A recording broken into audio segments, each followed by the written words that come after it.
Hello, my friends. Welcome back into another edition of Prom Sports World. Coming to you on a Tuesday on today's show. We're going to be breaking down week number 16 of the National Football League as we are getting down to the nitty gritty. I'm, of course, your host, David On Point Huppin, right there from the Daily Blitz blog, Mr. Christian Simpson, and from my co-host, Mr. T.J. Hopkins. Please like, share, and subscribe to the podcast, and hopefully all of y'all had a very nice Christmas or holiday season. Hope you all enjoyed, had time with your family and friends. But we're here to talk about sports, gentlemen. Happy Tuesday. How is everyone doing? Good, and you?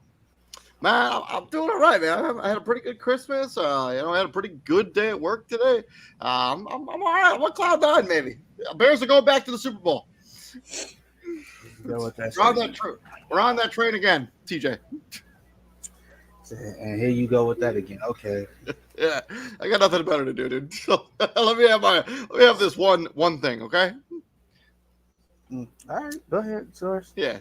So let's swing right into. Let's not waste any time. Let's get into Thursday night football, and we got the surging Los Angeles Rams. I think have won 5 out of the last 4 games. The only game they've lost is that overtime punt return in overtime by the Baltimore Ravens in the last 4 of the 5 games.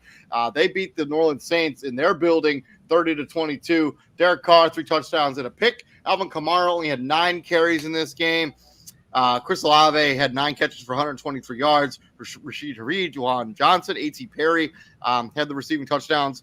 But honestly, this game was not as close as the final score as the Saints put up 15 points in the final quarter to draw pretty close, but not quite enough. Matthew Stafford, 2 touchdowns. Kyron Williams continues to put his name into that Rookie of the Year conversation. 104 yards and a touchdown. Puka Nacua and Demarcus Robinson both had receiving touchdowns. And this Rams team is not a team you probably want to see in the playoffs right now. That's for damn sure. Yeah, they're looking good because they're committing to running the football. Like, the year when they won the Super Bowl, they were running the football, getting that push up front. Defensively, this is one of the younger units in the league now. Now we can call Aaron Donald an elder statesman of the NFL. But they play collectively with and for one another. The Saints, David, I've been telling you this all year. The Saints, they're such an up and down team. They show those flashes. Man, they're like a head coach away from being competitive. Yeah. But they show flashes of being and showing what they can be, and then they get back to square one. But this is a big win for the Rams. They're going to be tough come playoff time. TJ. I was saying it all season. The Saints are Dr. Jekyll and Mr. Hyde. One week they look great. Next week it's what the hell are we watching? Again, like you said, the final score does not indicate how bad of a game this was a beatdown. This game was a beatdown. Like the Rams were up by a considerable margin for majority of the game, and the Saints kind of just clawed their way back at the end. And yeah, like it's just no. Like 30-22 is very, very, very misleading. I don't know. Like you can say they're a head coach away. You can also say they're a head coach and quarterback away. Like I don't know what the plans are for Derek Carr in the future, but yeah, I don't think the Saints know either. It's probably not on this roster. Going into the season, you thought Derek Carr was what this team needed because of the lackluster quarterback play they got out of James Williams and whoever else last season. And this was the best defense that Derek Carr has ever had, and it's just not coming to fruition the way that they probably envisioned. Well, I think there are a lot of guys in the NFL are better off being coordinators, and maybe they should not as because remember like Dennis Allen kind of got thrown into this in the first place because Sean Payton retired pretty close to the start of the season last year, and they're like, well, we're just going to promote this guy to the head coach, and like they're like, oh, we had bad quarterback play. Maybe if we get him a good quarterback, maybe he is a good head coach. I'm just not sure he's a good head coach. I think he's an excellent defensive coordinator. I think he may be one of the better defensive coordinators. I just don't think he's out. I don't think he's suited to be a head coach. Yeah, that's fair. That's fair. Christian, any thoughts on that? Mm-hmm. Moving on, let's swing into the AFC North. And Jake Browning revealed why he's been a backup for the majority of his NFL career in this game against the Pittsburgh Steelers. Not a good performance by him in whatsoever. 1 touchdown to 3 interceptions. Joe Mixon had 11 carries of 43 yards. T. Higgins caught the lone receiving touchdown for the Cincinnati Bengals as they play without Jamar Chase in this game. And I guess he's not always effing open when he's not on the field. But 5 for 140 for T. Higgins is a monster number. Mason Rudolph came in and threw 2 touchdowns. He didn't turn the ball over once in this game. Najee Harris had a touchdown. Kelvin Austin III had a touchdown. And George Pickens had 2 touchdowns, including an 86-yard house call, as the Steelers may have, in a lot of ways, saved their season with this victory. Yeah, they definitely saved this season. It's been a rough year for Pittsburgh. It's been a very up and down year, and I'm thinking here, okay, they may have fixed their issues by firing Matt Canada, but it seems they've gotten gradually worse after letting him go. And then again, it doesn't help. Kenny Pickett's out, but George Pickens, I know he had been dealing with some criticisms over the week, with some comments. He said why he said that, I don't know. But yeah, that was dumb. Yeah, don't say that. This is a big win for the Steelers. It keeps them kind of in the playoff hunt right now. They pretty much have to win out in order to get in. That's their best hope, and a lot, I'm sure, has to happen for them to get in. And as far as the Bengals, look, they've been able to stay afloat, but when you play a defense as stingy as the Steelers, you know what they're going to bring. They're going to bring different looks. And they know you. And they know you, exactly. They're going to bring different looks at you. It's not just always TJ Watt. It's Alex Highsmith on the other side, too. I think this is one of the better defensive duos in the league. Yep. I think that, the Steelers, when we talk about their offense, I think it goes back to the Steelers have been the same problem. They never really addressed any of their offensive line concerns. Najee Harris is getting hit in the backfield. He's had to work really hard to gain not a lot of yards. I know he was better in this game, but their running game, the Pittsburgh Steelers style football, is to live on the running game, play good defense. When you can't run the football because your offensive line sucks, it really exposes the weaknesses at the quarterback position, and they can't pass block and they can't run block at the offensive line. That's why this offense stinks. They have some talent. Yeah. What was I about to, all right. So, George Pickens comes out after saying the stuff that he said, that Christian said, and after the not blocking for what was that, Jalen Warren? He was supposed to block for. Yeah. The week before, and because he said because he didn't want to get hurt, he didn't want what happened to Tank Dell to happen to him. I'm like, but if you didn't want to get hurt, you picked the wrong sport to play. Hey, because this is football, man. Guess what? You gonna get hurt. Swift God, and 2 white men. I mean, if you're worried about playing and getting hurt, probably the NFL is not the sport for you. Not the sport for you. But no, he comes out and what's his name? Mike Tomlin says that's how you respond. That's how he was supposed to respond. But the issue with George Pickens and Deontay Johnson is they only see their value, and Shannon Sharp said this, they only see their value when they're catching the ball and scoring touchdowns. That's not the issue with them. The issue is the little stuff that we see, like on that play where you're supposed to be blocking your guy into the end zone so Jalen Warren can walk into the end zone the way Jalen Warren did for you this game. That's your issue. It's not catching the ball it's not catching a 6-yard slant and taking it 86 yards to the house. We know you can do that. That's not the problem. That wasn't your problem. Your problem is your game when you're not doing that, because you look like a little kid standing around pouting, throwing your hands in the air because you ain't, mommy, they're not passing me the ball. So you think what you're gonna do this game? That's not what you're gonna do every game. You're not gonna get 5 for 180 or 5 for 195 and 2 touchdowns every game. So you got to find other ways to impact the game where you're not doing that. That's my issue with Mike Thomas basically okaying what he said just because he had a good game. Yeah, we'll see what ends up happening with Pittsburgh in the long big picture. They say their season with this win, but it's very much in limbo.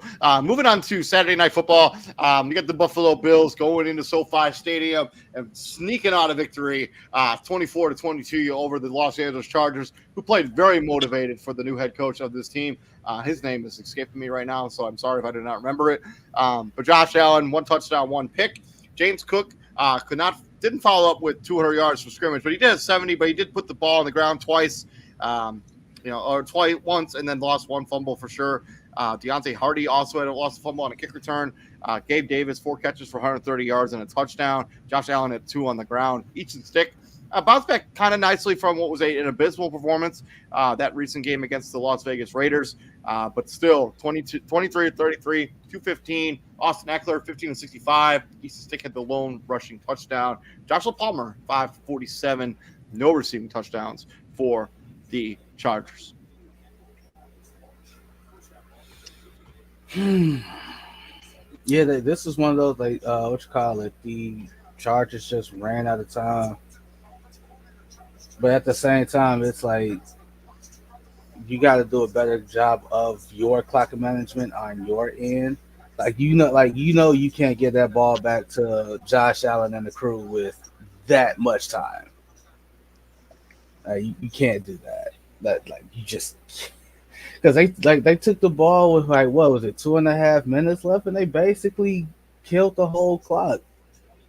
Actually, Buffalo got the ball back with 4 minutes left. 4 minutes, that's even worse. Sorry, 5 minutes left. 4:58, and Buffalo held the ball for 13 plays and 64 yards, and basically ran it down the field. That's even worse. Ran it down the field. They had 5 minutes. They had the ball for 5 minutes. They went into their 4-minute offense and killed the entire clock, and you couldn't get the ball back. That's even worse. But that's also just a microcosm of this Charger season. You need one more stop. You need one more stop to get the ball back with enough time to get the ball in Easton Stick's hands and see what can happen. And you couldn't get the ball back. That's just the Charger season in a nutshell. And I think, Buffalo, I think it shows great resolve, the fact that they ran the ball 20 times in this game. I mean, James Cook put the ball on the ground twice, but they still stuck with him. I mean, I think that bodes well for the future of the Buffalo Bills, and they kind of have started winning by running the football. Christian? I didn't see much of this game, so did the Chargers ever capitalize on any of those turnovers? No, they got all field goals. That's all I needed to know, because when you can't capitalize on turnovers, especially when a team like this gives you the ball back and they put the ball on the ground and they're throwing the ball all over the place, and you can't turn that into points, you deserve to lose the game. Buffalo finding another way to escape. It wasn't the performance that we saw the week before in Dallas, where they just imposed their will at the line of scrimmage and then just ran the football, as you say, ran it until they could stop it, David. But look, they're clicking right now, Buffalo. I mean, they've shown that they can run the football. And, I've been calling for this the last couple of years. And the landscape of the AFC is shaking out very favorably for Buffalo.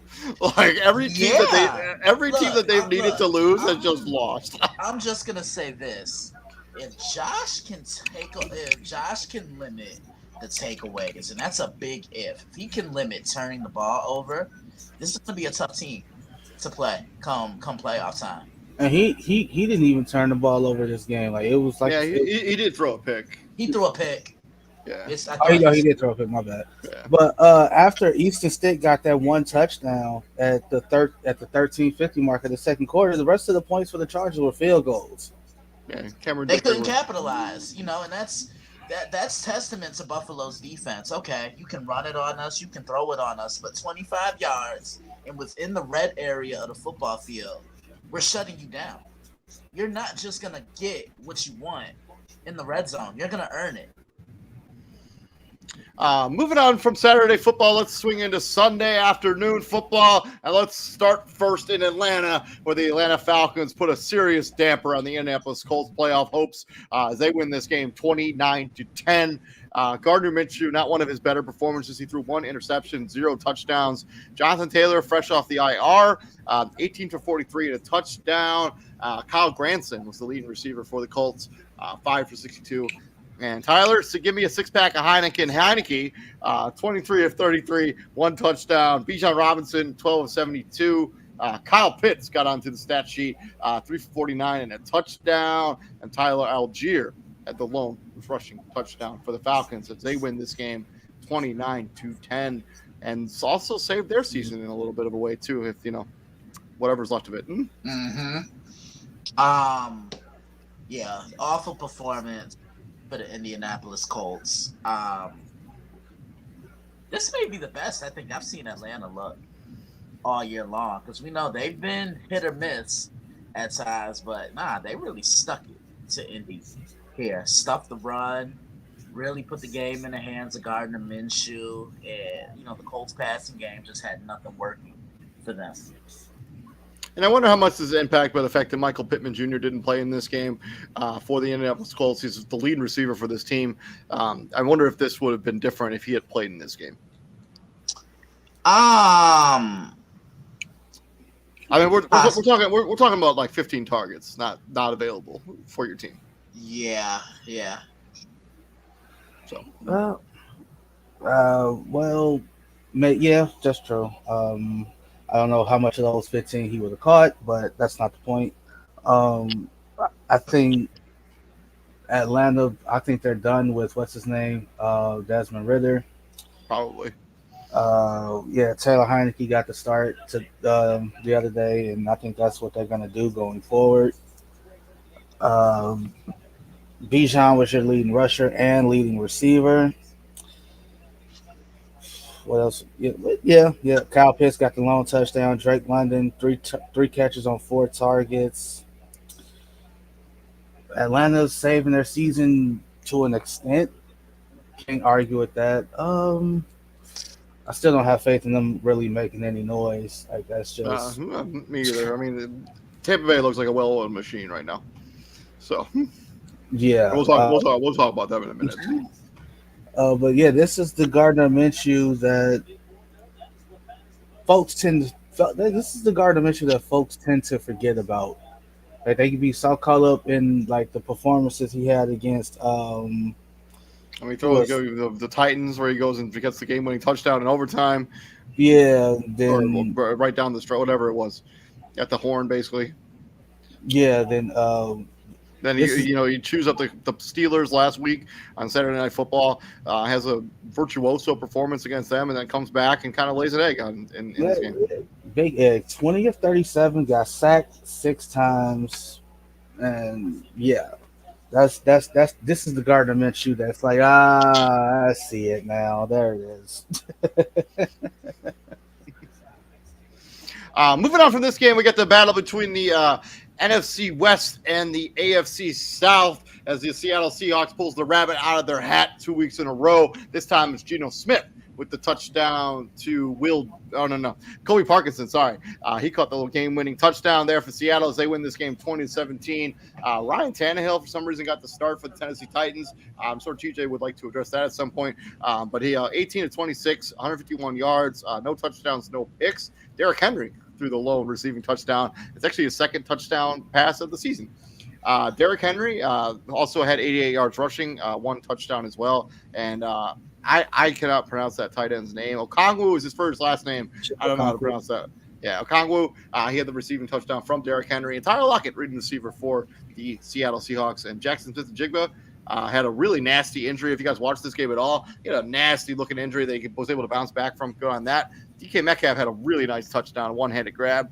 Kenneth Walker, 16 of 54. Geno Smith, 2 touchdowns, no picks, as he pulled the rabbit out of the hat this week. Last week it was Drew Lock. This week, Geno Smith. Christian. I want to talk about that final touchdown because I knew that tight end was getting the ball. I knew he was either gonna run a fade, which I think he ran, or he was gonna pretend like he was going outside. He was gonna cut back in. So what I'm getting at is anytime you see a tight end lined up wide as a wide receiver, he's getting the ball because that's a mismatch. that you created on the outside. It's just another game the Titans let slip through their hands. And Seattle, look, they've won their last two, beat up on the Eagles last week, got a win across the country in Nashville, which is not necessarily an easy place for a team from the West Coast to come, fly all the way over, and get a win. Yeah, this is a gritty win for the Seattle Seahawks. I love it. I mean, in a lot of ways, with how the NFC is shaking out, I mean, this is Seattle's almost locked up a playoff spot. I mean, you got, Yeah. I mean, it's win those two games against tough opponents. I'm sure TJ was. I would have rather have seen them see what they have in Malik what's Willis. his name, Malik Willis there for Tennessee. You're not going any. Why are you putting Ryan Tannehill back on the football field? Find out what you have in Malik Willis. I don't get it. Like, you're not winning games with Ryan Tannehill. The season's lost. Find out if that kid can play. I don't get it. I mean, they must not like what they see out of him in practice or something. I don't get it. I don't get it either. I was almost kind of surprised that Seattle went back to Geno. I thought they would have gave Drew Lock another look, but if Geno's healthy, obviously, you're gonna go with him. The guy you're paying $35 billion a year. So yeah. Again, Tennessee got more. They got more questions to answer than just that who's playing quarterback. I think they got the answer at who's playing quarterback. It's Will Levis, but they got other roster questions to answer. Like, is Mike Vrabel coming back? Is he done in Tennessee? Is Derrick Henry done in Tennessee? Because when Derrick Henry throws a touchdown pass and Ryan Tannehill doesn't, and Ryan Tannehill touches the ball to pass the ball more than Derrick Henry does, you also got sacked 6 times if you're Ryan Tannehill. I could have sworn Ryan Tannehill had some mobility to him. Well, I mean, he used to, but I think injuries have really sucked that out of his game. I mean, he's had the torn ACL. I don't remember what the injury was that sidelined him to give Will Levis the shot this season, but he's dealt with and he got banged up last season too, down the stretch. That's when what's his name played a bunch of games for the Tennessee Titans last year. Malik Willis. No, the kid, the dude's like it was in space. Man. Oh, Josh Dobbs. Yeah, thank you. Yeah, he started a bunch of games for Titans last year too.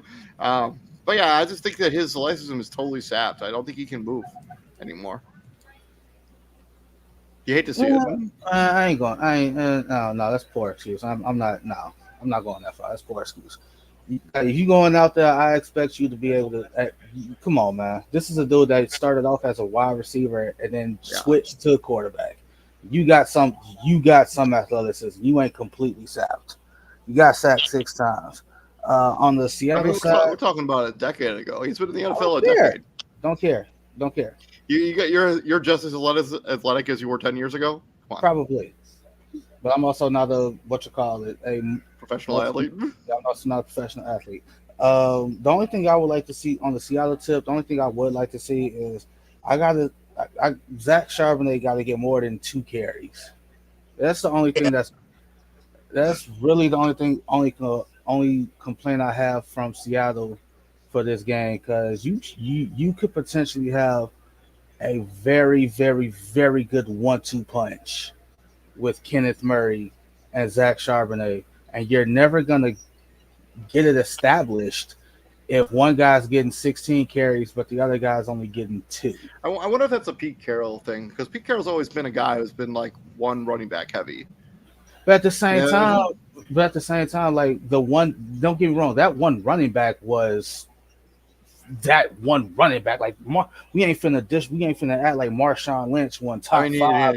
He ran Chris Carson into the ground too. After that, but at the same time, it's just like, yo, like you got something there that it's like. Now I understand, like, Zach Charbonnet is not gonna.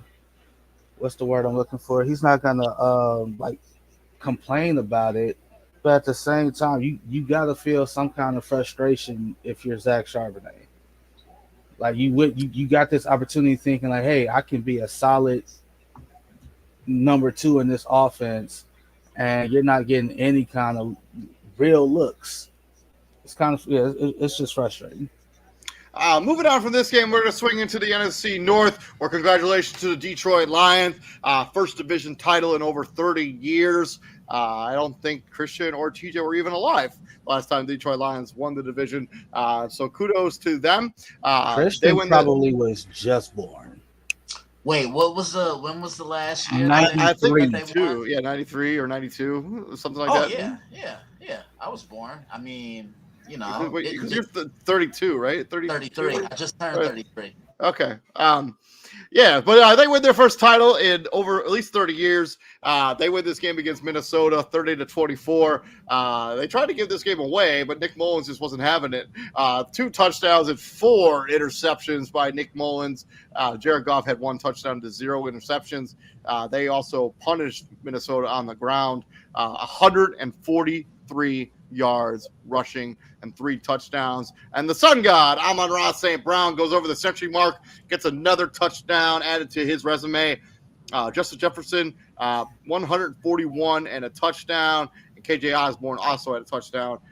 Ty Chandler also had a rushing touchdown for Minnesota as they tried to make a mini comeback here towards the end of the game. But the Detroit Lions snuffed that out with a pick.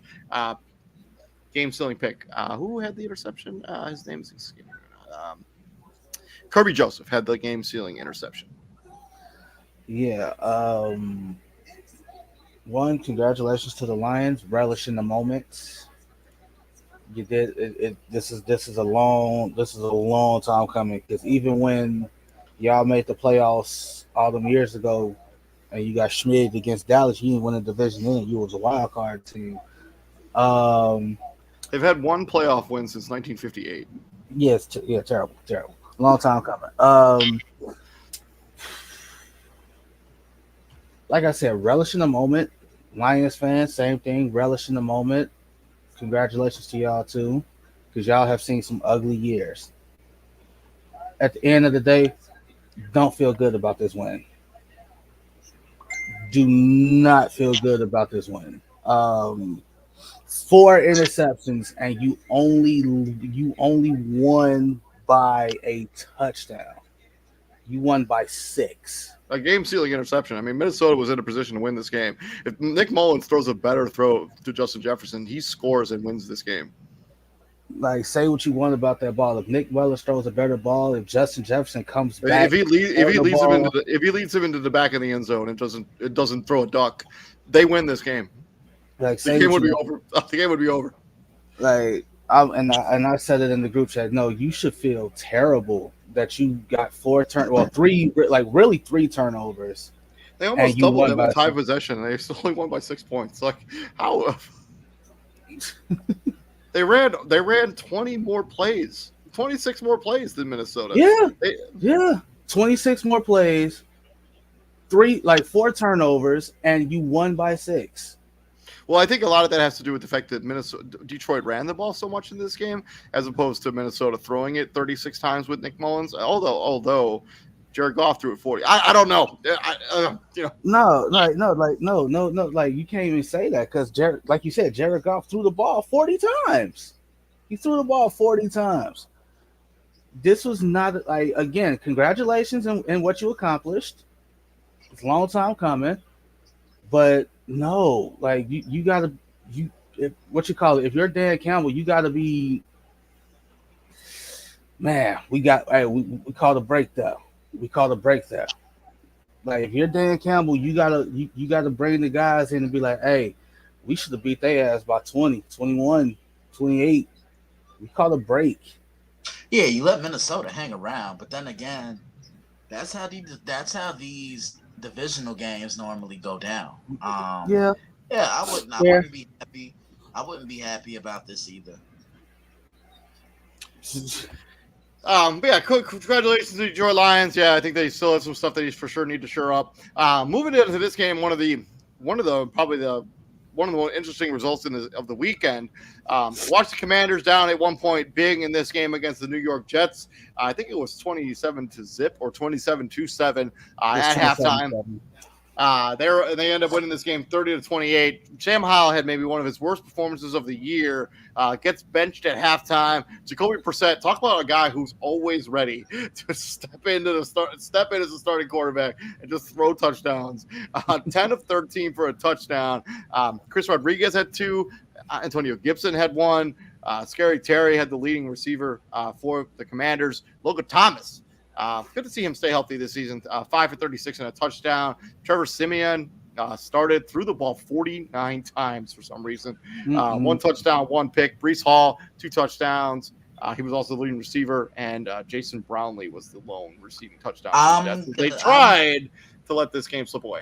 Listen, I'm just going to say this on behalf of all of us because I don't want to spend too much time talking about this game. The Jets didn't win this game. The Commanders gave it to them. Next game. Yeah, I'm cool with that. Moving on. The Green Bay Packers also salvaged their season on Sunday as they allowed the Carolina Panthers to put up the most points they have so far this season and almost let them tie this game up. If it wasn't for just bad clock management of the Carolina Panthers, Green Bay wins 33-30. Jordan Love, 2 touchdowns, no interceptions. Aaron Jones returned from IR, 21 carries for 127 yards, but Jordan Love and A.J. Dillon caught the rushing touchdowns. Romeo Doubs and Davian Wicks caught the receiving touchdown for the Green Bay Packers. Bryce Young had his best game as a pro. Good to see him play well in this game. 312 yards, 2 touchdowns, no interceptions. Chuba Hubbard and Smith Marset had the rushing touchdown. And DJ Chark had a game of the ages there for him. 6 of 98 and 2 touchdowns as they fall short to the Green Bay Packers at home. Bryce Young had a really good game. Thoughts? TJ, you know what I'm about to say, right? Joe Barry got to go to Granny's house. Man, the whole Packer team got to go. Especially Joe. It's this is one of the, like, what you call it? I don't know if they underestimated the Panthers, if they just thought that they was gonna get an easy dub or one of those, like, y'all get what I'm saying, like, worst team in the league coming to your building, you think shit sweet, and they come out and give you a fight, right? It's like, oh, hey, hold on, we gotta follow. Hold on, wait, this ain't supposed to happen. Yeah, you gave. Like, this is the best game that the Panthers had all season, and it sucks. Like, I could have sworn that Bryce Young got that spike down in time to stop that. I thought he did too, but with 1 second left, man, I swear I thought he did. Man, I wanted Green Bay to lose so bad because I'm just a hater. I just hate Green Bay. I hate the Packers. I hate their fans. No offense, Izzy. I just hate them, dude. I hate them. I could have sworn that I don't, like, looking back at things, it's just like, I don't know, man. I really don't. But but onto the game, it's just, yeah, if you're the Packers, it's just like, how? That's just a big question. How, with all those guys on your defense, do you allow Bryce Young, who looked at more points than not this season, looked like this was the wrong pick at the first overall pick, to be like, no, this is why I'm the first overall pick. No, I didn't win the game, but 23 of 36, 312 and 2 touchdowns with no turnovers. That's the big one. Most teams have been forcing Bryce Young to turn the ball over in some capacity. Y'all got none. And he was using pocket presence a little bit better. Only 2 sacks in this game. Considerable improvement over what we've seen so far this season. But, like, the one thing I'll give him some credit for is sometimes he's objective. And, yeah, Joe, like, he'll come to the senses agreement. Yeah, Joe Barry got to go.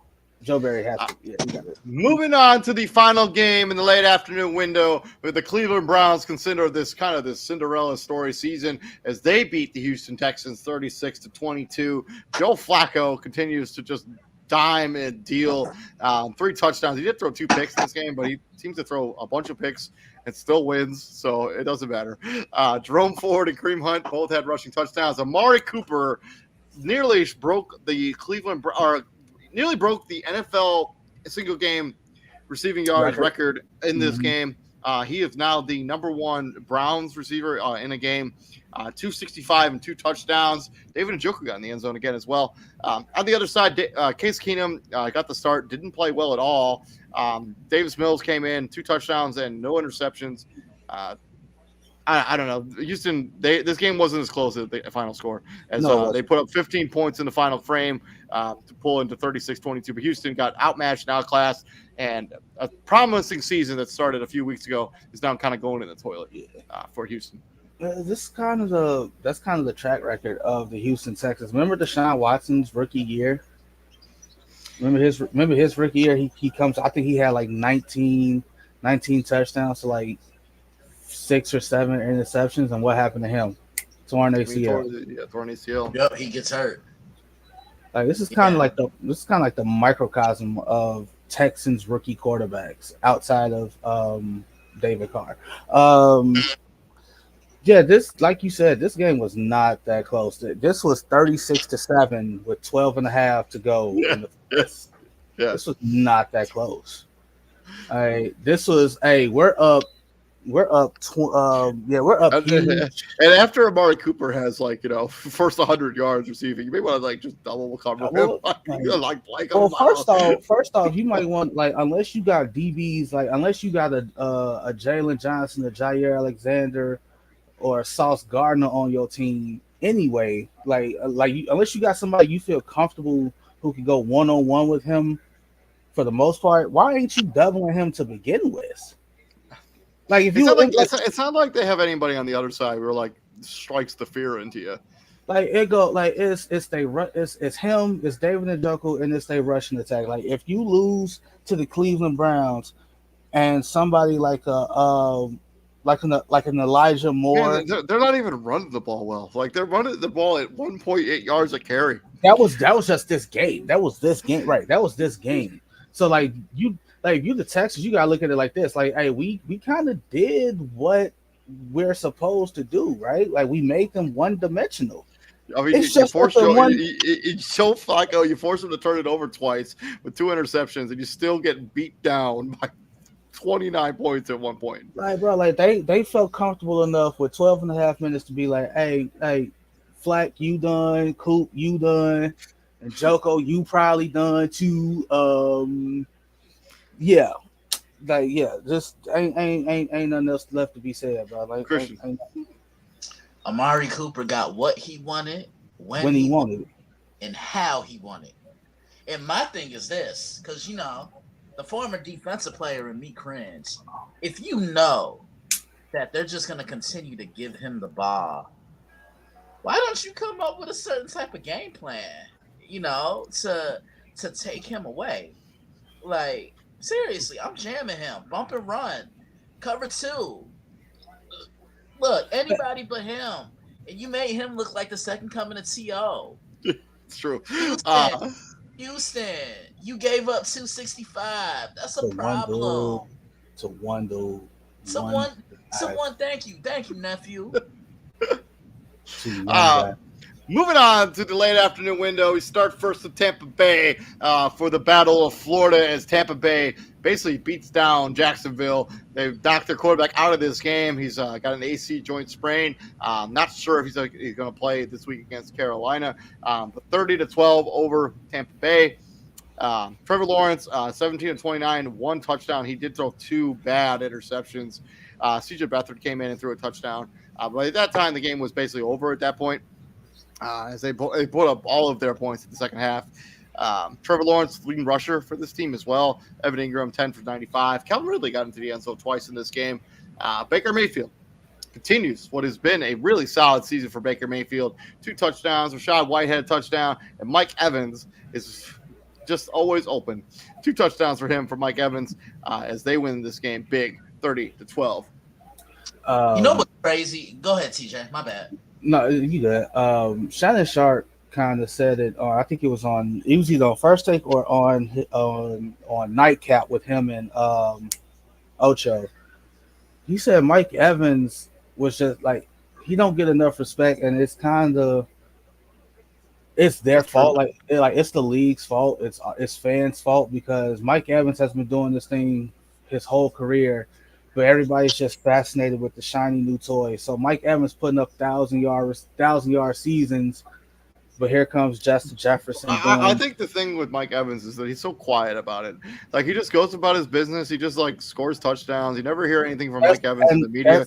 Like he just goes about it. Like he just goes about his business, and like that's why people. That's also the media's fault because when people when people think of receivers, they call them divas. So now Mike Evans can't show a personality because if he does, he's going to be labeled a diva. And on top of that, like he's doing this thing consistently, but insert Jamar Chase doing spectacular things, insert Justin Jefferson doing spectacular things, and it's just like, ooh, forget Mike Evans. I'm going to focus on this right here. Baker Mayfield's in extension talks with the Tampa Bay Buccaneers, and he's earned that sumbitch. He's earned a new contract with them. Now, Jacksonville. Lost 4 games in a row. No, forget that. When folks gonna start criticizing Sunshine? TJ, Swift God, two white people. Yeah. And the one white dude that need to be criticized got the long flowing hair. When are folks gonna be critical of Trevor Lawrence? When are folks gonna be critical of Sunshine? I'm not seeing enough scrutiny. I'm not seeing it. Like I'm not seeing it. Yeah, he's thrown 5 picks over his last 4 games. They've lost all 4. He's had a bad season. I don't care about the last 4 games. I mean, he's 19-12. I mean, he's also not practicing regularly. Like, all I'm hearing is excuses. Yeah, I mean, so the last 4 games they've lost. He hasn't played well in the last 4 games. Before that, he should probably get more criticism. But he's also leading rusher on this team. Like this team hasn't been well coached this season. It feels like. All I'm hearing is excuses. Like no, they've coddled this kid his entire career. They've coddled him. Urban Meyer's just a bad guy. Like he's just like we got to get Trevor Lawrence some coaching. Okay, you got him some coaching, and he's still doing Trevor Lawrence things, not the good things either. But like Justin Fields is, we got to get him out of here. The Chicago Bears need a new quarterback. No, Trevor Lawrence, y'all put the Hall of Fame jacket on this dude before he played a game in the NFL. I'm not seeing the generational talent that y'all said he was. Not seeing it. Call a spade, be 100, be critical if y'all can do that. Where is the generational talent that y'all said this man is? Yeah, remember, TJ, I want to elaborate on what you said because you remember when he was at Clemson? Remember who they were comparing him to? Who was it? What was it? Andrew? Yeah. Yeah. I thought it was Andrew Luck, or somebody like that. But again, y'all throw this word generational talent around so loosely now. It's 2023. We done seen 6 generational quarterbacks. How? We done seen 6 generational quarterbacks, and Bryce. Remember, Bryce Young was supposed to be generational. Not looking too generational right now. Trevor Lawrence, again, they put the Hall of Fame jacket on Trevor Lawrence when he was 16 years old. But Justin Fields is the only quarterback from this. Like they slander Justin, they slander Zach Wilson. Trey Lance is a backup already on his second team. Mac Jones Trey Lance never really got a shot. And Trey Lance never. But this guy right, he had one good season and one playoff comeback and cemented. That's all I needed to see. No, bro, you want to know what makes the greats great? Do it again. 8 and 7, and again. You 8 and 7, 12 points. 12 points. That's all you mustered up, and they were garbage time touchdowns. You were already losing big. You was already getting your ass kicked. Yeah, they were down 20-0 when they finally scored that touchdown. 30-0. It was 30, 20. David. It was 30. It was 30-0, and then they got at the end of the third quarter. It was 30-6, and then they got another touchdown, 30-30. 30-12 with 4.5 to go in the fourth. You were down 30-0, generational QB. And You were you and down you know 30. and you know what's even crazier? Around this time last year, Jacksonville was one of the hotter teams in the league. They remember they were on that winning streak Yeah. to win the AFC South. They won out. Now it's the complete opposite. Something's got to give. As far as Tampa, Davey, you said it earlier in the show. They're looking like a well-oiled machine right now. I mean, they're clicking on all cylinders, and Todd Bowles can finally just coach. He doesn't have to worry about the Tom Brady factor. I think that played a lot into last year. You remember, Tampa was so up and down, and now I just see more of a free-flowing football team. They're doing it offensively. Mike Evans is a Hall of Famer. I think he's the first ballot Hall of Famer. Yeah, Super Bowl ring. And Baker has earned the rights to a contract extension. I think Tampa found their quarterback. Everybody was saying Tampa was gonna, they were gonna tank this year, but nah, they. I think they played themselves out of a quarterback. So I think so too. Moving on from not necessarily, they can still get one. They just can't get one of the quote unquote bigger name quarterbacks. Moving on from this game, we're going to talk about our Chicago Bears as they welcome in the Arizona Cardinals and win this game 27-16. But yeah, this game was also not as close as the final score would indicate.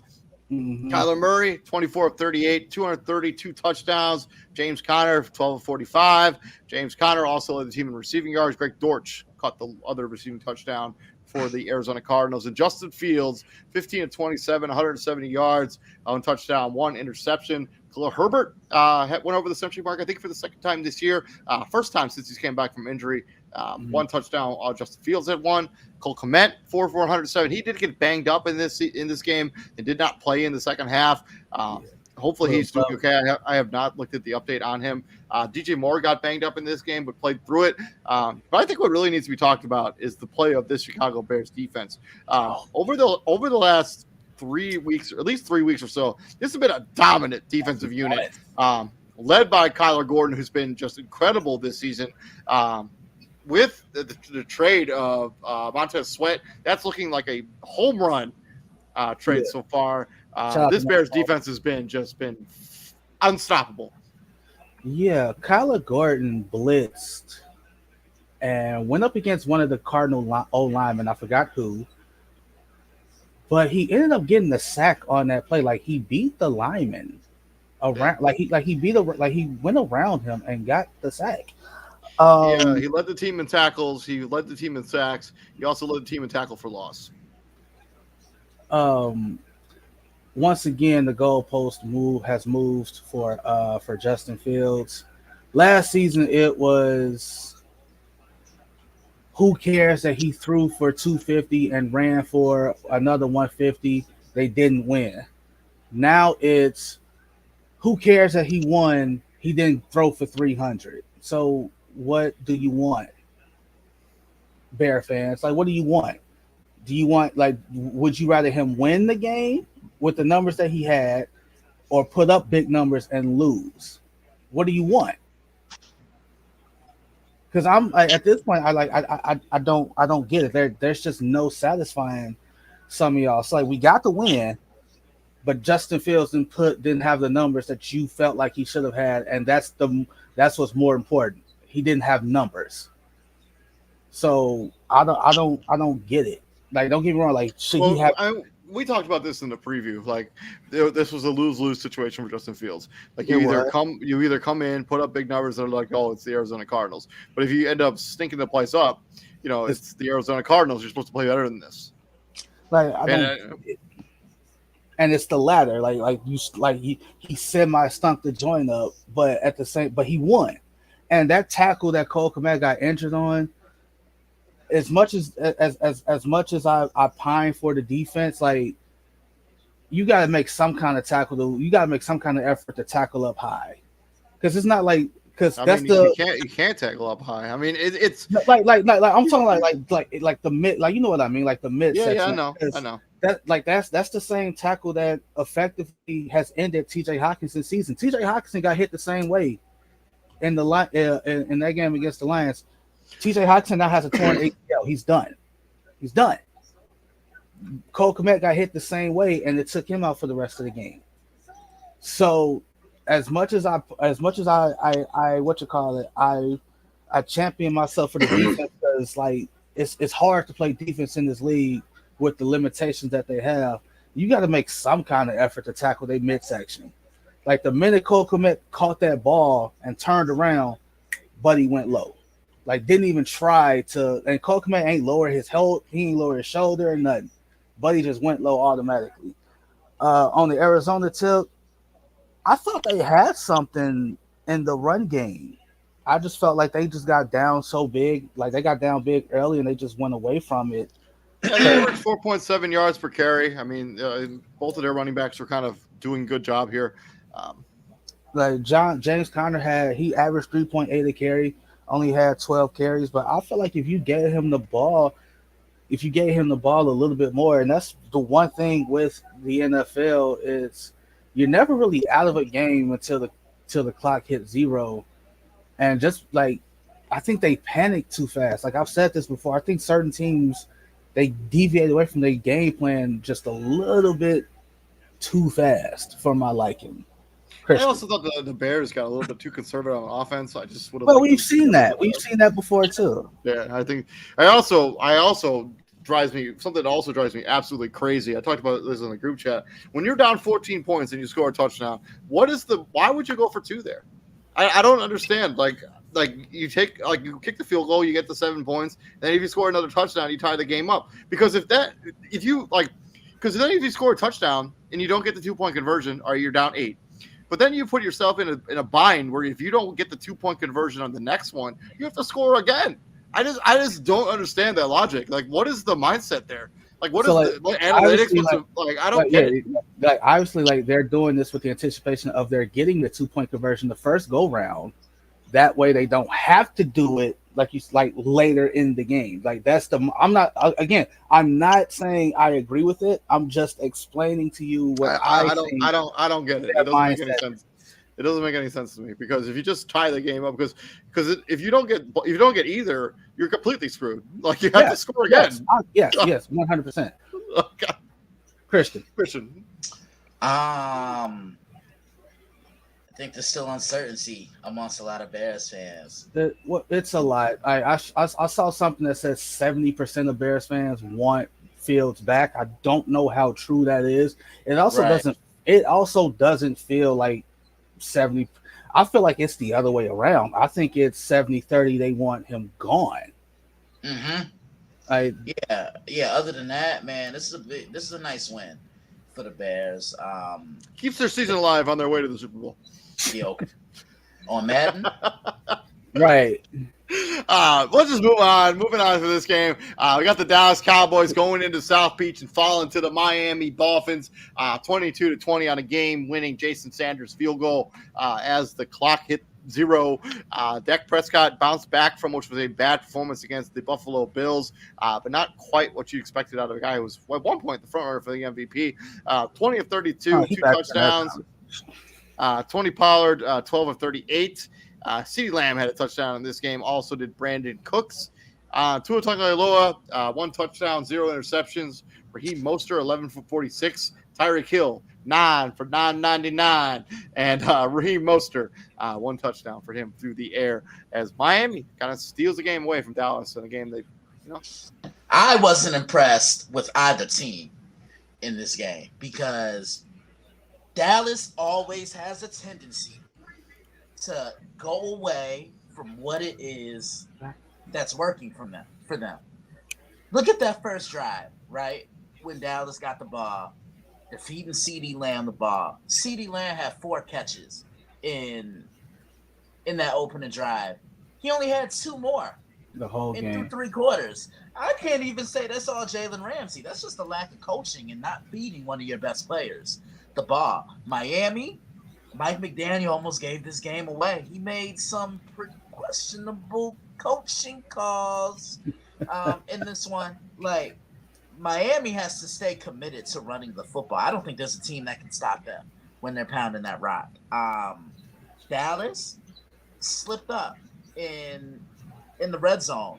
not coming away with points. Like Miami almost gift wrapped the Dallas this game, and Dallas couldn't do anything with it. I'm not gonna. No, I like David. You said that used to be the front runner of the MVP. He's back in that conversation. No, yeah, he's back in that conversation because if you look at the end of the game, Dak Prescott did what you want your quarterback to do: go down. The MVP conversation is over. Go down. No, it's not. No, it's not. Don't be disrespectful. No, it's not. Like, you want your he did what you want your quarterback to do: go down, get that game-winning touchdown, and you want that vaunted Dallas defense that we've all been talking about this season to get one stop. All you need is one stop. So, what's his name? Micah Parsons. All you gotta do is get home to Tua one time, just one time. DeMarcus Lawrence, just get home one time, right? One time. Stephon Gilmore, swat a pass. Deron Bland, get that game sealing, be that ball hawk you been all season. Just one time. That's all. That's all you needed. And the defense let Dak down because Dak did what he was supposed to do. Yeah, but you know what, TJ? I like what I saw from Dallas's defense in the second half because they set the tone. This is what Dallas's defense does all throughout the year. Their defense is title caliber ready. It's the offense that's wasting good opportunities for their defense because you just never know what version of their offense you're gonna get. Cowboy fans better refrain from talking to me. Now, for the most part, right? Like I agree, right? Raheem Mostert has been slicing and dicing defenses all season. You shut him down, 11 for 46, no touchdowns, right? But you only got home to Tua one time. That's the problem. Mm-hmm. That's the problem. And you didn't turn the and you didn't what you call it? You didn't get a turnover, I think. Moving on from this game, let's talk about Sunday Night Football briefly. The New England Patriots go into Mile High, and they beat the Denver Broncos 26-23 as they kicked the game-winning field goal. But even though this game was 26-23, this game was also not that close. Denver put up 16 points in the final frame in order to even tie this game up. And then Denver basically wasted their final possession, kicked it back to New England, and they basically got, what was it, like 30 yards, and they got the touchdown. They got the field goal, won the game. Patriots 4-11, Denver 7-8. This effectively ends their season. Yeah, 56 yards in Denver is equivalent to a 30-yard field goal. That ball that's just gonna float. No, David, I 100% disagree with your final assessment there. Because of how New England has played ball this season, no game is over for them until it's over. Is that not a fair assessment? Like, no, they won 3 games before this game for a reason. Exactly. So no game is over with them until it's over. It's what you call it. So 23-7, right? That's what is that 3 scores? That's a 3-score lead. And then 2. All right, and then 2. And then all of a sudden it's 23-15. Then it's tied with a lot of time left. 3 minutes for a bad football team is a lot of time. That's a lot of time on that clock to be. That's a lot of angst. That's a lot of pacing. That's a lot of sweaty palms of fans. That's a lot of God damn it, not again. Like, yeah, all of that. Like that's what that is. Bailey Zappi. I don't know if he's the quarterback of the future in New England. I hope he ain't, because if he is, that just what you call it, that just ramps up the wanting of Bill Belichick out as GM. Russell Wilson, man, hell of an effort this season to go from 1-5, 1-4. Yeah, they were 1-5 at one point, and now they're 7-8. To go from that to being, you went from 1-5 to you're a game behind Kansas City for the division to, damn, we needed that one to stay alive. We needed this one. And yes. Yeah, right. That, yeah. It's like, damn. His His name is Russell. And on that note, moving on into Christmas Day football, Las Vegas Raiders go into Arrowhead and beat Kansas City 20-14. Aiden O'Connell, 19 of 21, 62 yards passing. But Zamir White came in and did all of the groundwork, all of the dirty work for the Raiders. 22 carries for 145 yards. Jacoby Myers, leading receiver for the Las Vegas Raiders. On the other side of this, Patrick Mahomes, not as efficient as you expect a Patrick Mahomes team to be. One touchdown, one pick six. He was also the leading rusher for this team, and Rashee Rice, leading receiver, as this Kansas City team struggled to move the football against this not so vaunted Las Vegas Raider defense. Just real quick, breaking news. The Detroit Pistons have made history. They have now lost 27 straight. Anyway, I thought the record was 28. no, that's over 2 seasons. That's like one full season, and then peeling. No, like for one consecutive season, it's theirs. 27. Okay. Yeah, 27. Bad, just bad, all the way bad. Nick Wright, all the way bad. Lord, you need to stop. Nick Wright was on First Things First, which is his show, and it's no secret that Nick Wright is a Chiefs fan.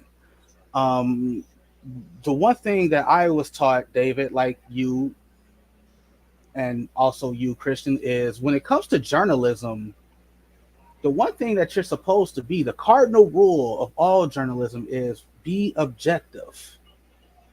Be objective. You don't have a favorite. You don't have a favorite.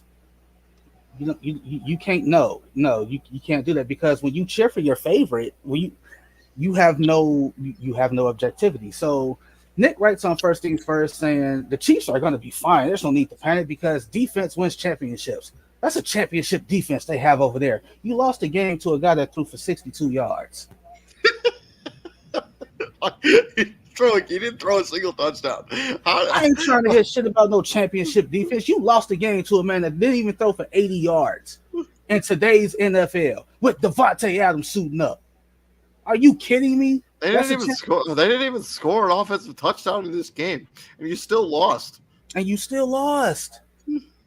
still, I ain't trying to. I was at work, so I didn't get to really watch this game. So they gave up a fumble touchdown, interception touchdown, and then they got kicked 2 field goals. No, and those back-to-back possessions. Yeah, back-to-back. Like, so what was it? I think I think they tried to get cute on the fumble. They tried to do some cute stuff.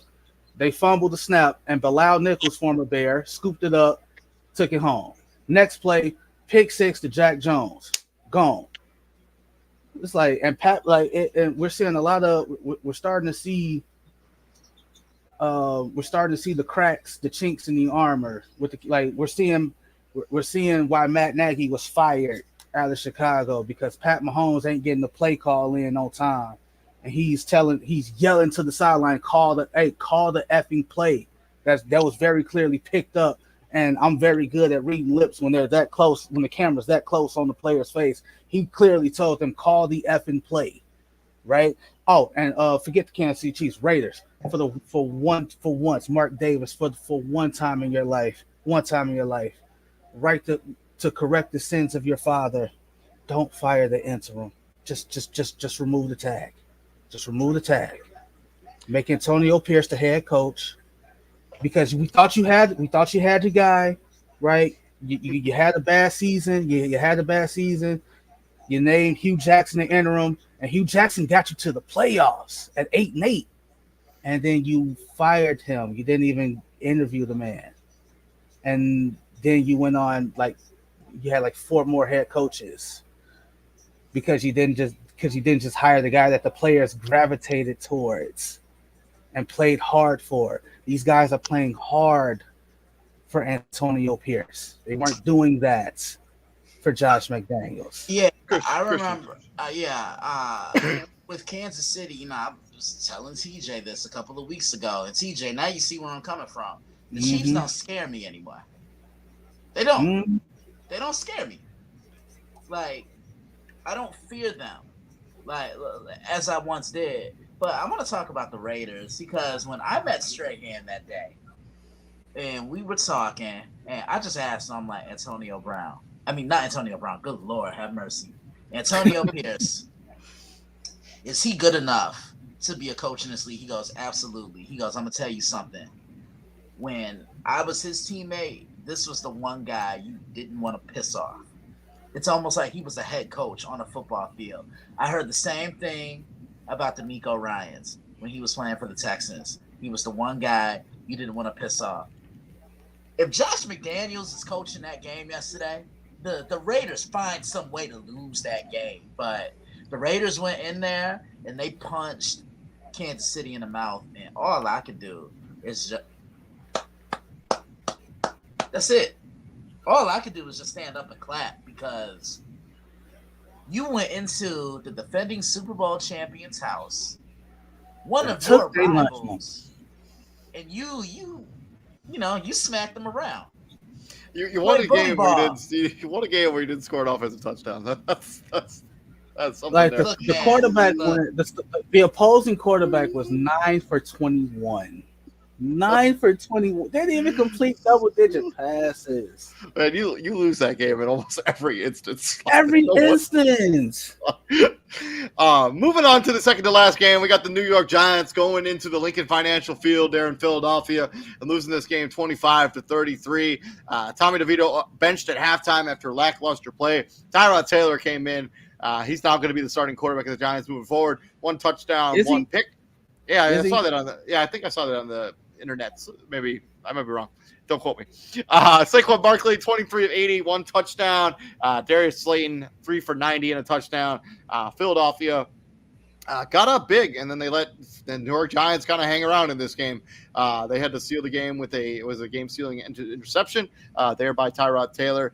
Jalen Hurts, 24 of 38, 1 touchdown, 1 pick. DeAndre Swift, 92 yards and a touchdown. Jalen Hurts had 1 on the ground. And Devontae Smith caught the lone receiving touchdown from the Philadelphia Eagles as they win this game on Christmas Day, 33-25. Christian, this is your team. You'll have the floor. Okay. What that mean? You're a Giants fan. What do you think it means? Okay, what that mean? Like you know how you kind of like let me and David go on our spiel about the Bears, but kind of allowing you to do the same thing. Okay. Right now. Okay. What that mean? Okay. Oh, okay. Anyway, so he ain't got nothing nice to say. So are you chopping this up as like typical Eagles typical? I'm surprised Boston Scott didn't have like 5 touchdowns. I mean, is he even on the roster? Yeah, he is. You know what the Tommy DeVito story kind of reminded me of? What's that? Jeremy Lin Sanity. Oh, it was great for its course. It ran its course for a period of time, but then it just came back it ran out of gas. I think that's what it is. Look, man. Look, I hope Mama DeVito made some amazing cutlets yesterday. Look. I really do. Look, Mama, I need some. I think I know where y'all live, so I'm gonna need some. Just make sure it's seasoned. Well, you know what? Well, I think with Italians, they do season their food. I hope. The Italians I know season their food. If I could go to the game cast, so I was trying to think, like, is this one of those situations where the final score doesn't indicate how bad it was? And it's no, this is not the case at all. This was a competitive game through and through. Like this was at one point a 20-18 game in favor of the Eagles. And I just want to know, what the hell was that fumble that they had? Like, the teammates ran into each other? Like, bro, why are you, like, first off, this is on the kickoff. Why are you looking at me? You look like, you supposed to be facing the other way. Why are you looking at me? Is Mason Crosby the field goal kicker for the Eagles, for the Giants now? They signed him. Yeah, they signed him before this game, I think. Oh, all right. Anyways, yeah, I think that, Philadelphia, you needed this win, after getting embarrassed against the Seattle Seahawks and losing to the Dallas Cowboys. It's 3 in a row. Yeah, lost 3 in a row going into this game. They needed this game in the worst way. Good win for them. I got nothing else to say. I mean, the Giants are what the Giants are at this point. Yeah, good No teams. offense. Yeah, good teams find a way That to. offended me. You say, you ain't offended me. To the nightcap, the final Monday Night Football game of the season. As the for some reason there's no Monday Night Football game. I guess it's because of New Year's. But Baltimore Ravens stamp their mark as the best team in the NFL, bar none, by taking San Francisco at home to the Brickshaw and 33-19. Yeah, this game was not that close. It just wasn't that close. Lamar Jackson also sewed up his MVP, in my opinion, with his performance in this game. 23 of 35, 2 touchdowns, no turnovers for Lamar Jackson, no turnovers for the Baltimore Ravens. He also led the team in rushing. Zay Flowers had the lone receiving touchdown, or the first receiving touchdown for the Baltimore Ravens. And Brock Purdy, this will not be making the highlight reel for him when it comes all this season. Was absolutely dreadful for him this season in this game. 4 interceptions. Sam Darnold came in and also threw a touchdown and an interception. Chris McCaffrey over the century mark and a touchdown. George Kittle over the century mark. Brandon Ayuk over the century mark. And Ronnie Bell caught the lone receiving touchdown for the San Francisco 49ers as they get beat down in their own building and frankly embarrassed by the Ravens, who are the best team in the NFL. Christian, go ahead. Well done, Baltimore. Because TJ, what do I always say? Bullies don't like to be bullied. About teams who like to bully. The bully don't what? Don't like to be bullied. You better talk it. And that's exactly what happened. Baltimore just went in there and they just felt they were more mad than the 49ers. Punched them in the mouth. And San Francisco could never recover.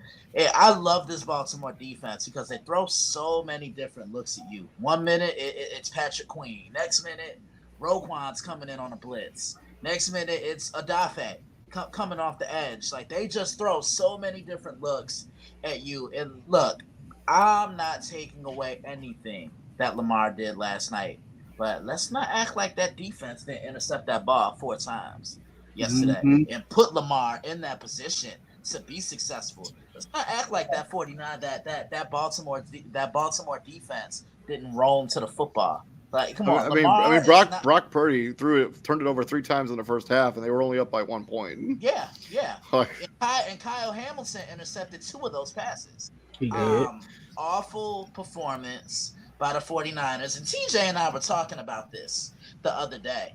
Because he texted me and he asked me, would you consider Brock Purdy an MVP candidate? And I said no, because an MVP candidate, they're able to work with what they have around them. Look, Brock didn't have Debo at one point, and he didn't have his best offensive lineman, and he looked very mediocre at that. So, just saying, just being real. Like, me personally, I think the 2 most valuable players in the league this year have been Tyreek Hill and Christian McCaffrey. Lamar, again, I'm not taking anything away from Lamar Jackson, but his numbers don't pop out to me like they did when he won that MVP in 2019. Let's look at it. They're about the same. I would be legitimately shocked if he didn't win the MVP. He accounted for 43 touchdowns in 2019. I don't know what the number is now, but I mean, look, should he be a candidate? Yeah, this is the most wide open MVP has ever been. Normally around this time, it's kind of signed, sealed, and delivered. TJ.